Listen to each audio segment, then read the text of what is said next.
Hello students, तो कैसा गया आज क्लास 8 एसएसटी यानी कि सोशल साइंस का पेपर। बड़े क्वेश्चन ने दिमाग घुमाया या आप लोगों ने एकदम मचा दिया। टेंशन बिल्कुल नहीं लेना क्योंकि मैं आपके लिए लेके आ गया हूं आज के पेपर का 100% एक्यूरेट और सही सॉल्यूशन। तो जल्दी से पेज निकालिए, पेन निकालिए और फटाक से मैच करते हैं कि किसके कितने नंबर पक्के हुए हैं। So my name is Harish Chauhan और स्वागत है आप सभी का सुपर 7 एकेडमी पर। सबसे पहले हम स्टार्ट करेंगे हमारे 1 मार्क वाले क्वेश्चन से, ठीक है, जो कि 10 मार्क के आपके एमसीक्यू क्वेश्चन आया था और 5 मार्क्स का आपका आया हुआ था फिल इन दी ब्लैंक्स। तो चलिए चालू करते हैं। तो सबसे पहले हम देखेंगे हमारे ऑब्जेक्टिव क्वेश्चन से। तो उसमें भी क्वेश्चन नंबर 1 लिखा हुआ है, देखिए क्या बोल रहा है। नॉन रिन्यूएबल रिसोर्स इज, कौन सा नॉन रिन्यूएबल है, मतलब फिर से जिसको हम बना नहीं सकते। क्या वो सोलर एनर्जी है, क्या वो विंड एनर्जी है, क्या वो वाटर है, क्या वो मिनरल है। तो सही ऑप्शन क्या होगा इसका, तो इसका आंसर होगा ऑप्शन नंबर डी, मिनरल। ठीक है, हमारा question number 2, the child helpline number is. अगर आपने चैनल सब्सक्राइब किया होगा तो कल मैंने एक शॉर्ट अपलोड किया था और उसमें लिखा भी था कि कल आपके पेपर में जरूर से ये हेल्पलाइन नंबर, जो इमरजेंसी हेल्पलाइन नंबर है, उनमें से क्वेश्चन बनेंगे। और अगर आप आज आपने पेपर देखा होगा तो आपको कंफर्म समझ में आ गया होगा कि 3 नंबर के तो शुद्ध वहां से क्वेश्चन आए हुए हैं। उसी में से पहला क्वेश्चन आपको यहाँ पे क्वेश्चन नंबर 2 के फॉर्म में दिखाई दे रहा होगा, the child helpline number is. अगर आपने वो शॉर्ट देखा तो आप तुरंत से इसको आंसर कर सकते हैं। क्या आएगा इसमें, ऑप्शन नंबर ए 1098। इसको याद कैसे करते हैं, 1098 ऐसे करके। ठीक है, क्वेश्चन नंबर 3 पे मूव करते हैं। ब्लैक गोल्ड, ये भी क्वेश्चन जो मैंने मोस्ट इंपॉर्टेंट क्वेश्चन वाली वीडियो लाई थी उसमें ये क्वेश्चन मैंने कवर किया था। अगर आपने वो वीडियो देखी तो इजीली आप इसको आंसर कर सकते हैं। तो ब्लैक गोल्ड किसको कहा जाता है, ब्लैक गोल्ड बोला जाता है किसको, पेट्रोलियम को। किसको बोलते हैं, पेट्रोलियम। और मैंने इस पे पूछा भी था आपसे क्वेश्चन कि आप कमेंट करिए कि ग्रीन गोल्ड किसको कहा जाता है छत्तीसगढ़ में, है ना। काफ़ी लोगों ने आंसर किया था उसका। ठीक, आगे मूव करते हैं क्वेश्चन नंबर 4 पे। Which is known as water planet, किस प्लैनेट को वाटर प्लैनेट कहते हैं, कौन से प्लैनेट है जिसमें वाटर है। तो सिंपल सा क्वेश्चन है, क्या आएगा, ऑप्शन नंबर बी, अर्थ। ठीक, क्वेश्चन नंबर 5 पे मूव करते हैं। Leading producer of coffee is, ये भी मेरे मोस्ट इंपॉर्टेंट वाले क्वेश्चन वाली वीडियो से आया हुआ है। इसका आंसर क्या होगा, ऑप्शन नंबर ए, ब्राजील। इसलिए कहता हूं मैं, जो भी वीडियो आपके लिए मैं लेके आता हूं आप उसको जरूर से देखिए। ठीक है, अगर आप चैनल पे पहली बार आए हैं और आपको वीडियो बेनिफिशियल लग रही है तो चैनल तो सबसे पहले सब्सक्राइब करना है, वीडियो लाइक करना, दबा के शेयर करना है। चलिए क्वेश्चन नंबर 6 पे आते हैं। Industrial revolution took place in Europe, Europe में इंडस्ट्रियल रिवॉल्यूशन कब आया था। ये भी मेरे मोस्ट इंपॉर्टेंट वाला जो मैंने वीडियो लाया था क्वेश्चंस का, है ना, उससे आया हुआ है। तो क्या आंसर आएगा इसका, फटाक से आंसर करिए। चलिए क्या लिखा है आपने, तो इसका करेक्ट आंसर होगा option number A, 18th century में हुआ था, है ना।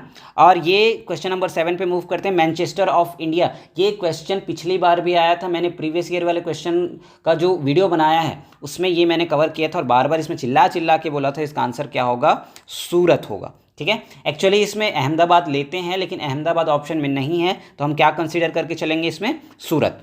ठीक, चलिए question number 8, Veer Narayan Singh was जमींदार ऑफ, कहाँ के जमींदार थे ये, तो ये सोना खान के जमींदार थे, ऑप्शन नंबर ए। चलिए क्वेश्चन नंबर 9 पे मूव करते हैं। Natural habitat of wild life is, क्या है ये, कौन सा है नेचुरल हैबिटेट, तो ये है आपका ऑप्शन नंबर ए, फॉरेस्ट। ठीक है, क्वेश्चन नंबर 10 पे मूव करते हैं। Supreme court of India is situated in, बहुत ही चिल्लर सा क्वेश्चन है, सिंपल सा क्वेश्चन है कि सुप्रीम कोर्ट ऑफ इंडिया कहाँ है, तो वहाँ दिल्ली में है। 1 मार्क वाले एमसीक्यू क्वेश्चन हमने कर लिए। अब हम मूव कर रहे हैं हमारे फिल इन दी ब्लैंक्स वाले में। टोटल 5 क्वेश्चन है 1 मार्क के। तो इसमें से आपका 11th नंबर, टोटल क्वेश्चन में देखें तो 11th नंबर का है और क्वेश्चन 1 का ये पार्ट है। ठीक है, तो पहला क्वेश्चन क्या बोल रहे हैं, देखिए, last Mughal emperor of Delhi is. ये भी मैंने अपने मोस्ट इंपॉर्टेंट क्वेश्चंस वाली जो सीरीज थी वीडियो की उसमें कवर किया है, बार बार बताया है कि क्वेश्चन पूछे गई। तो लास्ट मुगल एम्परर कौन है, यहाँ पे आपको ऑप्शन दिए गए हैं, इसी को देख के यहाँ पे फिलअप करना है। तो वो था बहादुर शाह जफर। ठीक है, हमारा क्वेश्चन नंबर 12 जो कि क्वेश्चन नंबर 1 के अंडर में आ रहा है। तो शारदा एक्ट 1929 बैन करता है किस चीज़ को, तो ये भी मैंने कवर किया था पिछली वीडियोस में, अगर आप नहीं देखें तो जाके देख सकते हैं कंफर्म करने के लिए। तो ये चाइल्ड मैरिज को बैन करने के लिए ये एक्ट लाया गया था। ठीक है, main fibre crop of world, fibre crop का मेन कौन सा है, ये मेन क्रॉप कौन सा है फाइबर के लिए पूरे दुनिया में, तो वो है आपका कॉटन। तो यहाँ पे आएगा क्या, कॉटन। ठीक है, when tax is levied the prices of commodity, जब हम टैक्स लगाते हैं तो किसी भी चीज़ की प्राइस क्या हो जाती है, वो बढ़ जाती है, तो इंक्रीजेस होगा यहाँ पे। क्वेश्चन नंबर नेक्स्ट यहाँ पे देख रहे हैं हम 15th, sea route from Europe to India was discovered by, तो एक ही ऑप्शन बचा है हमारा, वो क्या होगा, वास्को डिगामा। डन, हम मूव करें हमारे 2 मार्क्स वाले क्वेश्चन में, तो उसका फर्स्ट क्वेश्चन देखिए यहाँ पे लिखा हुआ है। अगर क्वेश्चन पेपर में देखें तो टोटल क्वेश्चन नंबर 2 बन रहा है, लेकिन 2 मार्क्स का ये पहला क्वेश्चन हम बोल सकते हैं। तो क्या लिखा है देखिए, what goods did the Arabian traders sell to European traders. ये भी मैंने अपने मोस्ट इंपॉर्टेंट क्वेश्चन वाली वीडियो में कवर किया है इसके बारे में। तो इसका आंसर क्या होगा, Arabian traders primarily sold Indian spices. Spices कौन कौन से, ब्लैक पेपर हो गया या cotton textile, silk, precious stone, ये बेचते थे किसको, यूरोपियन ट्रेडर्स को। डन। चलिए आगे बढ़ते हैं। क्वेश्चन नंबर 3, ये भी पिछले साल भी पूछा गया था इसके बारे में, इस साल भी पूछा गया, और मैंने इसके लिए अलग से एक वीडियो लाई थी इंपॉर्टेंट बैटल्स के डेट याद करने के लिए और गवर्नर जनरल के बारे में याद करने के लिए। उसमें मैंने कवर किया है कि इंडिया का फर्स्ट गवर्नर जनरल कौन था, तो वो था हेस्टिंग्स, वॉरेन हेस्टिंग्स के बारे में। लेकिन कई जगह अगर आप इसको नेट में सर्च करेंगे तो वहाँ पे बेंटिक दिखाएगा। अब ये क्यों होता है, क्योंकि जो वॉरेन हेस्टिंग्स थे वो फर्स्ट गवर्नर जनरल तो थे, लेकिन किसके, बंगाल के, है ना। लेकिन यहाँ पे स्पेसिफाई नहीं किया गया है, और साथ में आपकी क्लास 8 की टेक्स्ट बुक में इसी को लेके चला गया, वॉरेन हेस्टिंग्स को ही फर्स्ट गवर्नर जनरल लेके चला गया है, क्योंकि कहीं ना कहीं गवर्नर जनरल ये वर्ड वॉरेन हेस्टिंग्स से ही चालू हुआ है ना। तो वही हमारे फर्स्ट क्या होंगे, गवर्नर जनरल होंगे इंडिया के। ठीक है, इंटरनेट वाले आंसर पे आप मत जाइएगा, मैंने आपको क्लियर कर दिया चीज़ें। क्वेश्चन नंबर 4 पे आते हैं, व्हाट इज सेंट्रल गवर्नमेंट। तो सेंट्रल गवर्नमेंट क्या होता है, the government that controls, administrates and makes law for the entire country at the national level is called central government. Done. चलिए क्वेश्चन नंबर 5 पे आते हैं, if tax on fridge, TV, AC increased, who will be affected. क्या effect करेगा, किसको effect करेगा, the common consumers, जो buyers होते हैं, will be affected because the final prices of this commodities will increase. ठीक है, जो बायर्स है, जो खरीदते हैं, making them more expensive to purchase, वो ज़्यादा हो जाएगा, परचेस करने के लिए क्या हो जाएगा, महंगा पड़ जाएगा। ठीक है, क्वेश्चन नंबर 6 पे मूव करते हैं, what are the circumstances in which we can use the child helpline number. मैंने बताया, कल मैंने शॉर्ट डाला था, उसमें बताया था कि कब इसको हम यूज कर सकते हैं। तो क्या लिखेंगे यहाँ पे, we can use the child helpline number 1098 in circumstances like child labour, child abuse, if a child is lost या मिसिंग, और टू प्रिवेंट चाइल्ड मैरिज को भी रोकने के लिए इसका हम यूज कर सकते हैं। याद रखिएगा, 3 नंबर के आगे एक शॉर्ट से, 1 मिनट का शॉर्ट था, 3 नंबर के क्वेश्चन बन गए। क्वेश्चन नंबर 7 लास्ट 2 मार्क्स का क्वेश्चन है ये, why do we need courts. आखिर हमको कोर्ट की जरूरत क्यों है। तो आंसर क्या आएगा यहाँ पे, we need courts to resolve disputes, ठीक है, deliver justice, enforce laws and protect the fundamental rights of the citizen. Done. चलिए अब हम मूव कर रहे हैं 3 मार्क्स वाला पहला क्वेश्चन है, जो कि क्वेश्चन पेपर का क्वेश्चन नंबर 8 है, why republic day is celebrated on 26 January 1950। क्यों सेलिब्रेट किया जाता है, तो क्यों करते हैं, Republic day is celebrated on 26 January because the constitution of India came into effect on this day. ठीक है, कॉन्स्टिट्यूशन ऑफ इंडिया को इसी दिन अपनाया गया था। This specific date was chosen to honour the declaration of Purna Swaraj. पूर्ण स्वराज को सेलिब्रेट करने के लिए हम ये दिन क्या मनाते हैं, 26 जनवरी 1950 को सेलिब्रेट करते हैं। डन। चलिए आगे बढ़ते हैं क्वेश्चन नंबर 9 पे, right any 3 fundamental duties. Fundamental duties अलग होती हैं, फंडामेंटल राइट्स अलग होते हैं। तो ड्यूटीज में क्या क्या आएगा, पहला आप कर सकते हैं, first to abide the constitution and respect its ideals like national flag, national anthem, सबका रिस्पेक्ट करना है। सेकंड क्या हो सकता है, to uphold and protect the sovereignty, unity and integrity of India हो जाएगा। थर्ड वाला क्या हो सकता है, to protect and improve the natural environment including forest, lakes, rivers and wildlife. Done. ये हमारी ड्यूटीज हैं जो हमको करनी चाहिए। क्वेश्चन नंबर 10 पे आते हैं, what was the reason of failure of 1857 mutiny. क्या होगा यहाँ पे, तो क्या हो जाएगा, main reason were lack of centralise leadership. कोई लीडरशिप नहीं था, सेंट्रलाइज लेवल पे छोटे छोटे लीडर बने हुए थे, छोटी छोटी जगहों पे। लिमिटेड जोग्राफिकल स्प्रेड, ज़्यादा दूर ये नहीं फैला। ठीक है, outdated weapons compare to British के पास जो वेपन थे उनसे हमारे पास आउटडेटेड था। And lack of support from certain sections like educated Indians and some regional rulers. बहुत सारे लोगों ने इसमें सपोर्ट नहीं किया था, इसलिए ये फेल्ड हुआ था। क्वेश्चन नंबर 11 पे आते हैं, क्या बोला देखिए, what is the procedure of receiving और getting information accordingly to right to information. ठीक है, क्या लगा रहे हैं यहाँ पे, आरटीआई जिसको बोलते हैं, राइट टू इन्फॉर्मेशन। तो क्या होगा यहाँ पे, to get information under the RTI act a citizen needs to write an application. ठीक है, प्लेन पेपर में आपको लिखना रहेगा, to the public information officer PIO of the concern government department, submit a nominal fee and the PIO is legally bound to provide the information within 30 days. तो ये complete answer आपका बनेगा। चलिए question number 12 पे move करते हैं, explain the reason that Indian peasants. ठीक है, अब ये वाला क्वेश्चन, अब ध्यान से सुनिएगा जो मैं बता रहा हूँ, है ना। क्वेश्चन नंबर 12 और आपके क्वेश्चन नंबर 14 ये जो है, what were the reason that Indian peasant were ruined, ठीक है, सेम क्वेश्चन है, सेम क्वेश्चन, ठीक है, 2 बार सेम ही क्वेश्चन आया। क्वेश्चन नंबर 12 में ये क्वेश्चन इनकम्प्लीट है और उसी क्वेश्चन को क्वेश्चन नंबर 14 में कंप्लीट किया गया है, ठीक है।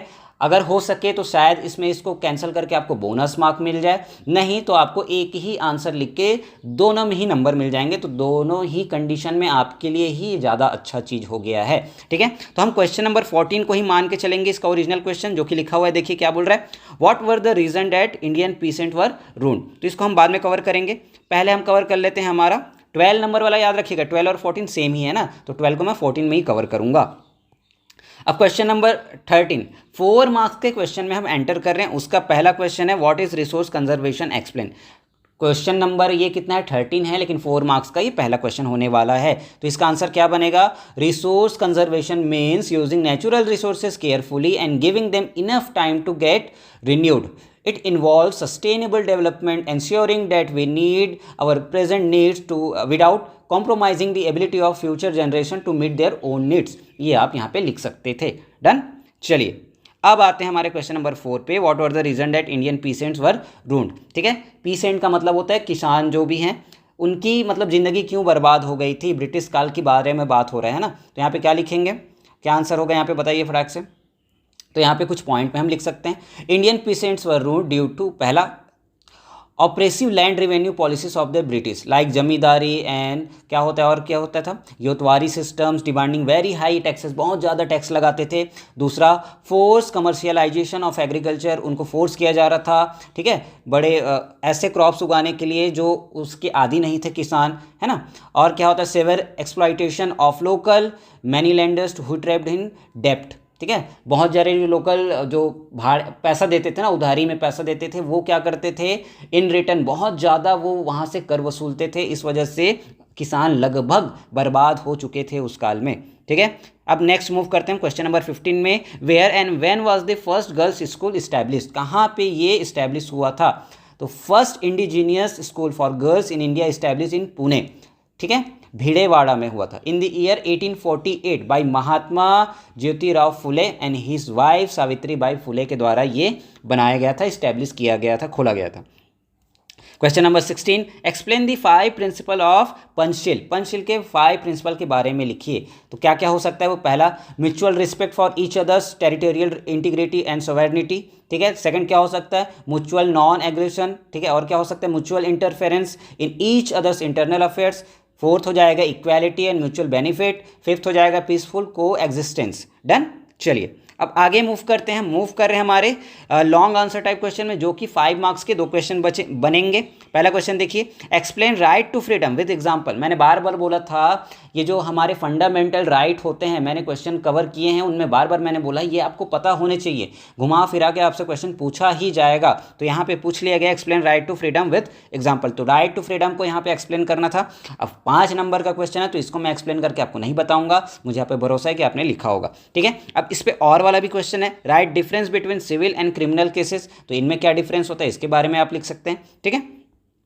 चलिए क्वेश्चन नंबर 18 पे मूव करते हैं, distinguish between biogas and natural gas. जो मैंने मोस्ट इंपॉर्टेंट क्वेश्चन वाला वीडियो लाया था, उसमें भी ये क्वेश्चन मैंने कवर किया है, अगर आपने देखा तो आपसे बिल्कुल बन गया होगा, ठीक है। अब इस पे और वाला भी क्वेश्चन है, give 5 ways to conserve energy at home. तो यहाँ पे ये चीज़ें भी आप लिख सकते हैं, मैं इसको एक्सप्लेन नहीं करूँगा क्योंकि 5 नंबर का बहुत टाइम हो जाएगा, ठीक है। अब नेक्स्ट हम मूव कर रहे हैं हमारे very long answer type question में, जो कि 6 नंबर के 2 क्वेश्चन बचते हैं और ये लास्ट के 2 क्वेश्चन है। राइट शॉर्ट नोट्स ऑन, ये जलियांवाला बाग भी मैंने आपको कवर किया है मोस्ट इंपॉर्टेंट क्वेश्चन वाले वीडियो में। अगर आपने नहीं देखा है तो आपका बहुत बड़ा घाटा हो गया, लेकिन अगर आपने वो वीडियो देखी तो जरूर से आपने ये चीज़ लिखी होगी, ठीक है। अब और में क्या क्वेश्चन आया, name different organisations of United nation. इसको भी मैंने बोला है कि फुल फॉर्म के फॉर्म में आ जाएगा, ये यूनाइटेड नेशन के जितने भी वहाँ पे ऑर्गेनाइजेशंस होते हैं, है ना, क्या क्या हो जाएगा, WHO हो गया, यूनेस्को हो गया, यूनो हो गया, यूनिसेफ हो गया, FAO हो गया, ILO हो गया, ये सारे ऑर्गेनाइजेशन के बारे में, मतलब इनमें से किसी के भी बारे में आप लिख सकते थे, ठीक है।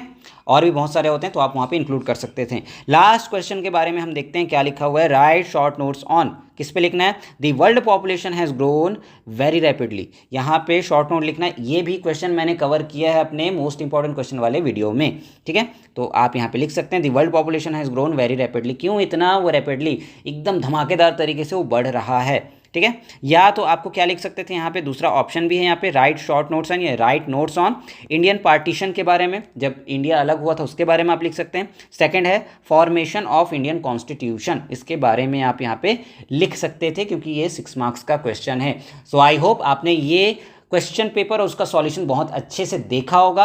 आगे भी जितने भी आपके पेपर बचे हैं उन सब के लिए मैं वीडियो लेके आऊँगा। कुछ वीडियोस ऑलरेडी प्लेलिस्ट में रखी हुई हैं, आप उनको देखिए, धमाकेदार तैयारी करते रहिए, फोड़ते रहिए। मिलते हैं अगले वीडियो में, तब तक के लिए जय जोहार, जय छत्तीसगढ़।